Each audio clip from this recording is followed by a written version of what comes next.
Hello viewers, কেমন আছেন আপনারা সবাই? আশা করছি ভালো আছেন।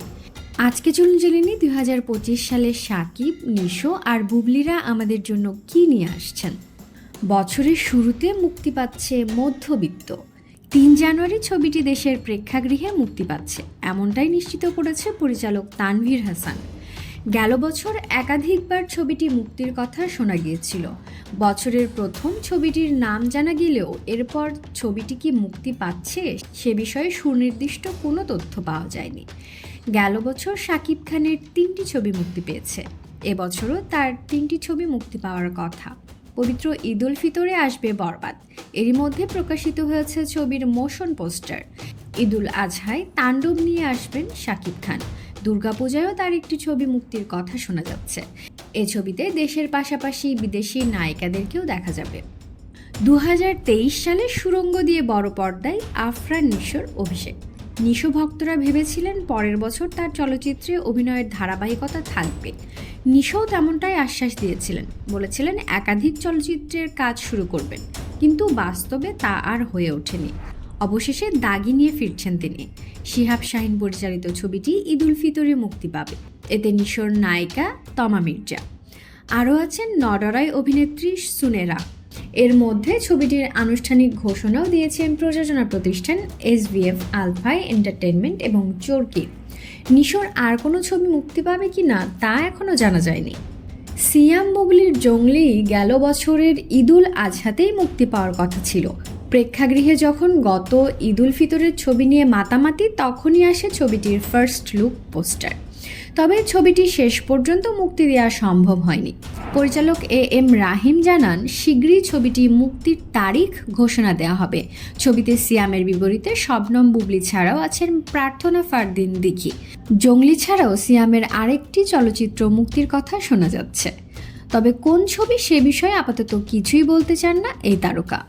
শবনম বুবলির আরেকটি ছবি মুক্তি পাওয়ার কথা রয়েছে। গান ছাড়া এ ছবির বাকি সব কাজ শেষ হয়ে গেছে। পিনিক নামের এ ছবিতে বুবলির বিপরীতে অভিনয় করেছেন আদর আজাদ। আদর বুবলি এর আগে আরও 2টি ছবিতে অভিনয় করেছেন। পিনিক নিয়েও এই দুই তারকার আশা অনেক। আদর আজাদের আরেকটি ছবি এবছর মুক্তির কথা রয়েছে। সেই ছবির ঘোষণা নতুন বছরের শুরুতে আসবে। ছবিটি নিয়ে বিস্তারিত এখনই কিছু বলতে চাইছেন না আদর আজাদ। আরিফিন শুভর 3টি চলচ্চিত্র মুক্তির অপেক্ষায় আছে। কোনোটির শুটিং 3 বছর আগে শেষ হয়েছে, কোনোটির আবার গেল বছর। 2টি ছবি সেন্সর ছাড়পত্র হয়ে আছে, নূর, নীলচক্র ও ঠিকানা বাংলাদেশ। চলচ্চিত্রগুলোর প্রযোজক ও পরিচালকের সূত্রে জানা গেছে এবছরের মধ্যে ছবি 3টি মুক্তি দিতে যাচ্ছেন তারা। পরাণ ছবিতে অভিনয় দিয়ে আলোচনায় আসেন শরীফুল রাজ ও বিদ্যাসিন হামিম। এরপর দামাল ছবিতেও তাদের দুজনকে দেখা গেছে। 2টি ছবি আলোচনায় থাকলেও এরপর এই দুই তারকাকে একসঙ্গে আর কোনো ছবিতে দেখা যায়নি। এবছর এই দুই তারকাকে দানব নামে একটি ছবিতে দেখা যেতে পারে। অনন্য মামুন পরিচালিত এই ছবিটির আনুষ্ঠানিক ঘোষণা আগামী সপ্তাহ 2-1-এর মধ্যে আসতে পারে। এর বাইরে শরীফুল রাজ অভিনীত কবি বছরের যে কোনো সময় মুক্তি পাবে। হাসিবুর রেজা কল্লোল পরিচালিত ছবিতে নায়িকা ইদিকা পাল।